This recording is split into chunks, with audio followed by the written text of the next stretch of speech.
আসসালামু আলাইকুম রহমতুল্লাহ। সুপ্রিয় শিক্ষার্থীবৃন্দ, মেকানিক্যাল ইঞ্জিনিয়ারিং চ্যানেলের পক্ষ থেকে তোমাদের সকলকে জানাচ্ছি আন্তরিক শুভেচ্ছা। এই ভিডিওটা তৈরি করছি অষ্টম শ্রেণীর শিক্ষার্থীদের জন্য। 2025 সালের অষ্টম শ্রেণীর গণিত বইয়ের দ্বিতীয় অধ্যায় মুনাফা এর 6 নম্বর পর্বে আজকে দেখব 19 পৃষ্ঠা এবং 20 পৃষ্ঠার অনুশীলনী 2.1-এর 16 থেকে 20 নং সমস্যার সমাধান। এই ভিডিওর ডিসক্রিপশনে এবং পিন কমেন্টে প্লেলিস্টের লিঙ্ক দেওয়া আছে। এখান থেকে তোমাদের যার যে বিষয়ের ভিডিও দরকার খুব সহজেই তোমরা দেখে নিতে পারবে। আমরা যে এই চ্যাপ্টারে 4 নাম্বার পর্বে হচ্ছে 8টা সমস্যা সমাধান করেছিলাম। প্রথম 8টা, গত পর্বে হচ্ছে আমরা 9 থেকে শুরু করে 15 নাম্বারটা সমাধান করেছি। আজকে আমরা 16 থেকে 20 বাকি যে 5টা প্রশ্ন আছে এগুলো সমাধান করব, যার মধ্যে 2টা সৃজনশীল প্রশ্ন রয়েছে 19 আর 20। ঠিক আছে, তো চলো আলোচনা শুরু করা যাক। প্রথমে 16 নাম্বার, একই হার মুনাফায় কোনো আসল 6 বছরে মুনাফা আসলে দ্বিগুণ হলে কত বছরে তা মুনাফা আসলে 3 গুণ হবে? তো নিয়মটা কি? ধাপ 1, আসল 100 বিবেচনা করে আমাদের মুনাফা আসল নির্ণয় করতে হবে। 6 বছরে মুনাফা নির্ণয় করতে হবে। আর ধাপ 3 হচ্ছে মুনাফা আসল থেকে মুনাফা বের করে মুনাফার সময় নির্ণয় করতে হবে। তাহলে আসলে আমরা কীভাবে করবো অঙ্কটা? আমরা ধরি আসল হচ্ছে আমাদের 100 টাকা, ঠিক আছে? তাহলে 6 বছরে মুনাফা আসলে দ্বিগুণ হলে কত হবে? 100 গুণ 2 টাকা, তার মানে 200 টাকা হবে। তাহলে মুনাফা সমান কত? এখানে মুনাফা আসল থেকে যদি আসলটা বিয়োগ করি আমরা মুনাফাটা পেয়ে যাব। মুনাফা আসল ছিল 200 টাকা, আসল হচ্ছে 100 টাকা, তার মানে আমাদের মুনাফা কত? 100 টাকা। আর মুনাফা আসল যদি 3 গুণ হতো তাহলে কত হতো? 100 গুণ 3 টাকা, মানে 300 টাকা হতো। তখন মুনাফাটা হতো কত? মুনাফা আসল বিয়োগ আসল, অর্থাৎ 300 বিয়োগ 100 টাকা, তার মানে 200 টাকা তখন আমাদের মুনাফা হতো। ঠিক আছে, তাহলে 100 টাকা মুনাফা যদি হয় 6 বছরে, 1 টাকা মুনাফা হবে 6/100 বছরে, আর 200 টাকা মুনাফা হয় 6/100 × 200 বছর। তাহলে 100 দ্বারা কাটলে 1, আর 100 দ্বারা কাটলে থাকবে 2, 6 দুগুণা 12, তার মানে 12 বছরে হচ্ছে মুনাফা আসল 3 গুণ হবে। ঠিক আছে। 17 নাম্বার, কোনো নির্দিষ্ট সময়ের মুনাফা আসল 5,600 টাকা এবং মুনাফা ওই আসলের 2/5 অংশ।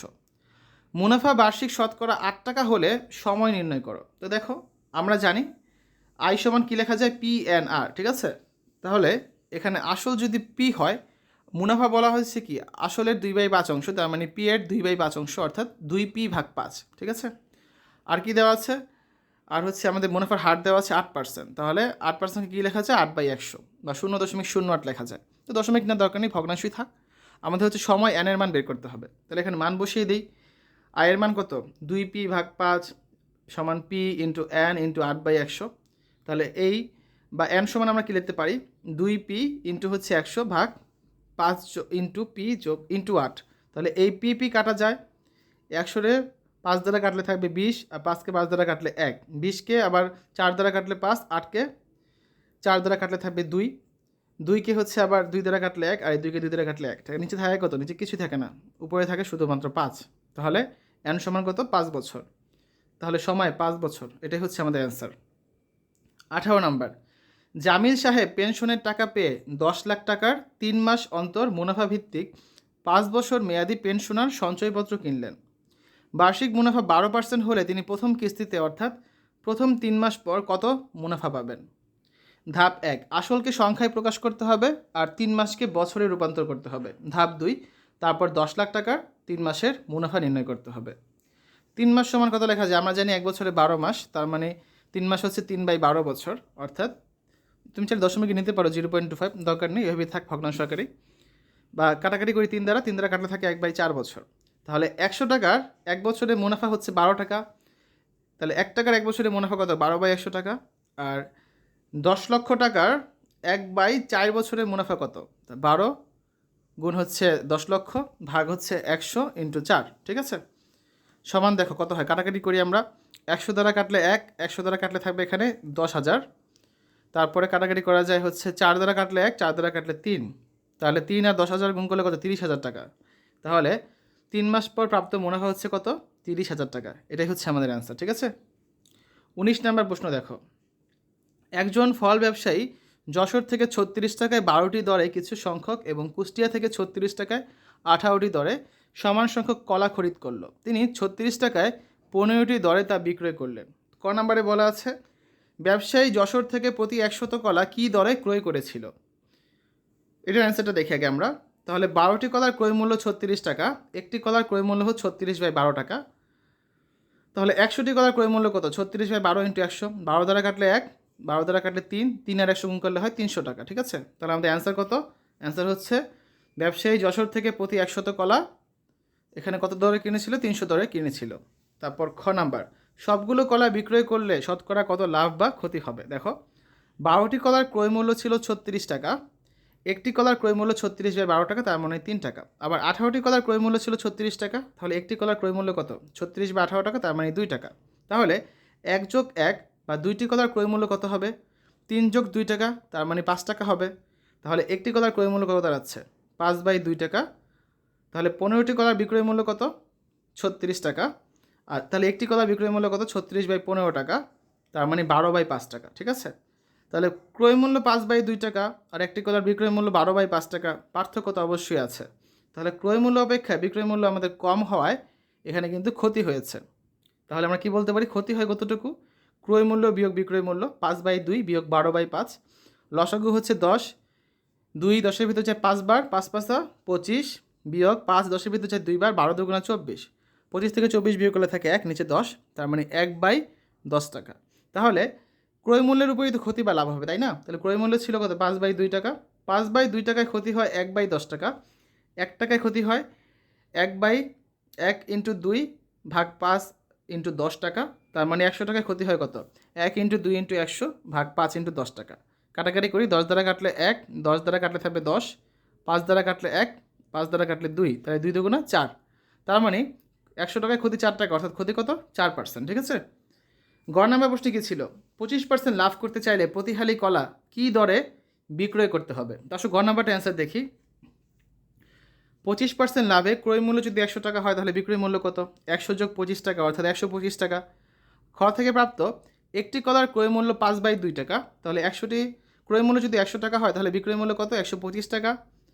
ক্রয় মূল্য 1 টাকা হলে বিক্রয় মূল্য কত? 125/100 টাকা। আর ক্রয় মূল্য যদি 5/2 টাকা হয় তখন বিক্রয় মূল্য কত হবে? 125 ইন্টু 5, নিচে 100 ইন্টু 2 টাকা। তাহলে 25 দ্বারা কাটলে থাকবে 4, 25 দ্বারা কাটলে থাকবে 5, আর কাটাকাটি যায় না, 5 5 25, নিচে 4 2 8, তার মানে 25/8 টাকা হচ্ছে আমাদের বিক্রয় মূল্য পাচ্ছি আমরা। তাহলে একটি কলার বিক্রয় মূল্য কত পেলাম? 25/8 টাকা। 4টি কলার বিক্রয় মূল্য কত? 25/8 ইন্টু 4, তাহলে 4 দ্বারা কাটলে থাকবে 2, 4 দ্বারা কাটলে থাকবে 1, 25/2 টাকা পাচ্ছি আমরা। সমস্ত আকারে নিব আমরা। দেখো, 25-এর ভিতর 2 নামতে কয়বার পড়া যায়? 12 বার পড়া যায়। 12 2 24, বিয়োগ করলে থাকে 1, তাহলে 12 সমস্ত 1/2 টাকা। ঠিক আছে, এটাই হচ্ছে আমাদের অ্যান্সার। 20 নম্বর প্রশ্ন দেখো, কোনো আসল 3 বছরে সরল মুনাফা সহ 28,000 টাকা এবং 5 বছরে সরল মুনাফা সহ 30,000 টাকা। তাহলে ক নম্বর, প্রতীকগুলোর বর্ণনা সহ মূলধন নির্ণয়ের সূত্রটি লেখো। দেখো, মূলধন হচ্ছে পি, মুনাফার হার হচ্ছে আর, সময় হচ্ছে এন, আর মুনাফা যদি আই হয় তাহলে আমরা কি বলতে পারি? সরল মুনাফা। আই সমান লেখা যায় পি এন আর, বা মূলধন পি সমান এখান থেকে কি লেখা যায়? I/NR। ঠিক আছে, খ নাম্বার, মুনাফার হার নির্ণয় করো। দেখো, আসল যোগ 5 বছরের মুনাফা সমান হচ্ছে কত? 30,000 টাকা, আর আসল যোগ 3 বছরের মুনাফা সমান হচ্ছে 28,000 টাকা। তাহলে এটা থেকে যদি এটা বিয়োগ করি, আসল আসল কাটা যায়, 5 বছরের মুনাফা থেকে 3 বছরের মুনাফা বিয়োগ করলে আমরা পাই 2 বছরের মুনাফা, আর 30,000 থেকে 28,000 বিয়োগ করলে পাই আমরা 2,000 টাকা। তাহলে 1 বছরের মুনাফা কত? 2,000/2 টাকা, তার মানে 1,000 টাকা। তাহলে 3 বছরের মুনাফা কত? 2,000/2 ইন্টু 3, কাটাকাটি করলে 1, কাটাকাটি করলে থাকে এখানে 1,000, তাহলে 1,000 3 গুণ করলে কত হয়? 3,000 টাকা। অতএব 3 বছরের মুনাফা আসল কত পাচ্ছি আমরা? 28,000 টাকা ছিল, আসল পাচ্ছি 28,000 টাকা, যার থেকে মুনাফা বিয়োগ দিব 3,000 টাকা। মুনাফা আসল থেকে, মুনাফা আসল থেকে মুনাফা বিয়োগ করলে শুধু আসল পাবো আমরা, সেটা ছিল কত? 25,000 টাকা। ঠিক আছে, তাহলে 25,000 টাকার 3 বছরের মুনাফা হচ্ছে 3,000 টাকা।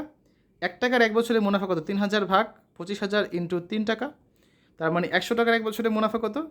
3,000 ইন্টু 100, নিচে 25,000 ইন্টু 3, কাটাকাটি করি, 1,000 দ্বারা কাটলে থাকবে 3, 1,000 দ্বারা কাটলে থাকবে এখানে 25, 25 দ্বারা কাটলে 1, 25 দ্বারা কাটলে থাকবে 4, 3 দ্বারা কাটলে 3, 3 দ্বারা কাটলে 1, 3 দ্বারা কাটলে 1, তাহলে থাকে কত? শুধু 4 টাকা থাকে।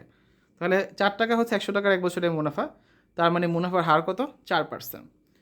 খ নাম্বারটা করে ফেললাম, মুনাফার হার। গ নাম্বারে বলা আছে, ওই একই হারে ব্যাংকে কত টাকা জমা রাখলে 5 বছরে মুনাফা আসলে 48,000 টাকা হবে। ঠিক আছে, তো আসলে এটার সমাধান দেখি। খ থেকে পাই মুনাফার হার 4%, তার মানে 4/100, অর্থাৎ কত? 1/25 থাকে।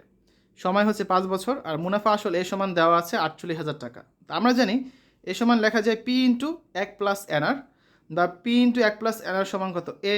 তাহলে পি সমান কত এ বাই 1+nr।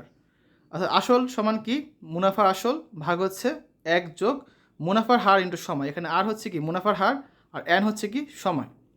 তাহলে আসল সমান কি লেখা যায় মুনাফার আসলে মান বসালাম 48,000 ভাগ 1 যোগ মুনাফার হার বসালাম 1/25 সময় বসালাম 5 কাটাকাটি যায় থাকে কত 1 যোগ 1/5 5 লসাগু তার মানে কত 5 যোগ 1 অর্থাৎ 6/5 থাকে।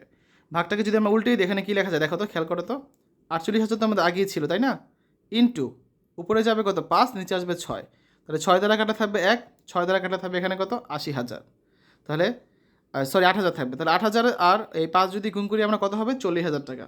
এটাই হচ্ছে আমাদের অ্যান্সার। তো শিক্ষার্থীরা এই হচ্ছে আজকে আলোচনা। আগামী ক্লাসে আমরা এখান থেকে হচ্ছে পড়ানো শুরু করব চক্রবৃদ্ধি মুনাফা নতুন চ্যাপ্টার 2.2।